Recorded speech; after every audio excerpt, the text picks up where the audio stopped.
बेटा हो या बेटी, औलाद जो है वो दोनों सूरतों में जो है वो अल्लाह तबारक व तआला की रहमत व नेमत से कम नहीं। बाज़ लोगों की जो है वो सिर्फ़ डॉटर्स ही होती हैं, तो वो दिल छोटा ना करें कि बाज़ अंबिया किराम अलैहिमुस्सलातु वस्सलाम ऐसे भी गुज़रे हैं कि जिनकी सिर्फ़ और सिर्फ बेटियां ही थीं। खैर, हम अल्लाह तबारक व तआला से बेटे की भी दुआ करते हैं। और हाँ, ये बात जहन में रहे कि बेटियों को बोझ नहीं समझना चाहिए, बल्कि बेटियां तो अल्लाह तबारक व तआला की रहमत होती हैं और बेटियों की बरकत से रिज़्क़ में बरकत भी होती है।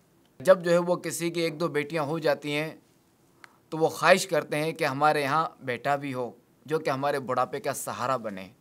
तो अगर ये चाहते हैं कि ये ख्वाहिश कंप्लीट हो और उन्हें बेटा मिले, तो एक आसान सा वजीफ़ा अर्ज़ करता हूँ, आप इसे करें, इंशाअल्लाह अज़्ज़ा वजल इसकी बरकत से आपको बेटा मिलेगा। वजीफ़ा ये है कि हर जुमुआ 10 मरतबा या बारिओ पढ़ें, इंशाअल्लाह अज़्ज़ा वजल इसकी बरकत से आपको बेटा मिलेगा। और ये याद रहे कि इसके साथ साथ रोज़ाना अल्लाह तबारक व तआला से दुआ भी करते रहें।